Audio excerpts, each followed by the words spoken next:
spill the tea with Mrs. P. So I have got quite a big one for you this morning. It's quite a big topic. And it covers a lot of different situations. So as you may know, we've got 6 kids. We had Boo, and then when Boo was on her first birthday, we found out we were expecting again. Didn't know it was twins at that stage, but then we obviously had twins. So we had 3 under 18 months.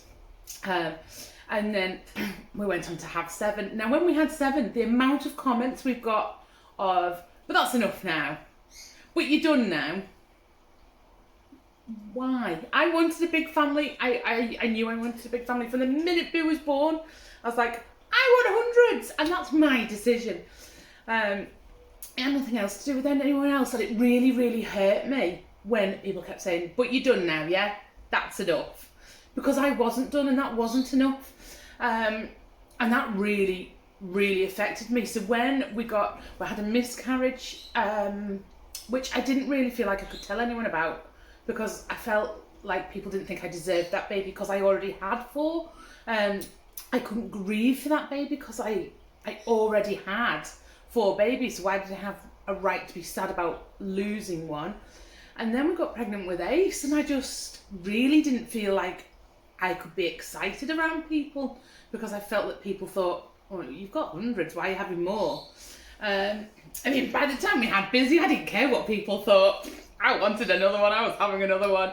We knew Busy was going to be our last because it was a high-risk pregnancy. But it was the other people giving and the comments they thought were funny. They weren't funny, they were so hurtful. But this has all come up to me, it's come fresh again, because I've seen someone in the media, influencer, and she feels like she's had to come out with her fertility story because she's been married a year or 2 years now, and she's getting so many comments of when you're having a baby, oh, time to make babies, oh, you're married now when you're having a baby. And they're having fertility issues. So she's now sharing her fertility story, and hopefully it'll help other people. But from what I gather, she's kind of been pushed into sharing her fertility story, which is just wild to me that you're pushed to share something so private. I knew people that have only got 1 child, and they had to deal with comments of, oh, like when their child was 1 or on their 2nd birthday and stuff, oh, time for another. They might not want another. They might not be able to have another.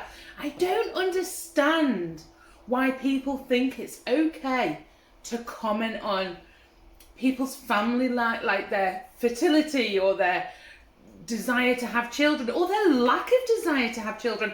If you don't want children, I know people that are like, I've got my dogs, I'm good. Good? What is it to do with anyone else if you choose not to have children? Some people just don't want them. Some people don't like them. I understand, I get it. But I suppose that's what really grates me is that people can give their witty comments. Oh, it's so funny. Ha, ha, ha. You must be done with having children now. Why? Because you don't want 4. Because you think 4, 5 or 6 is a lot. Yeah, 6 is a lot. It's me doing it. I'm not asking you to do it. It really annoys me. Now, I've sort of, obviously it's a long time ago when the comments were coming for me. So I've dealt with it. I've put it in a little box and I had moved on until I saw this poor lady having to explain her fertility journey because she gets so many comments and people commenting online of, oh, when are you going to start having a family? And who are we? Who are we to say that to people? She might have never wanted children. As it turns out, she's going through hell to have a baby. And she's got to share that with people. Just to stop the comments. I just find it phenomenal that people think that this is acceptable in this day and age, that we can't just keep our noses out of other people's business and just be happy for people.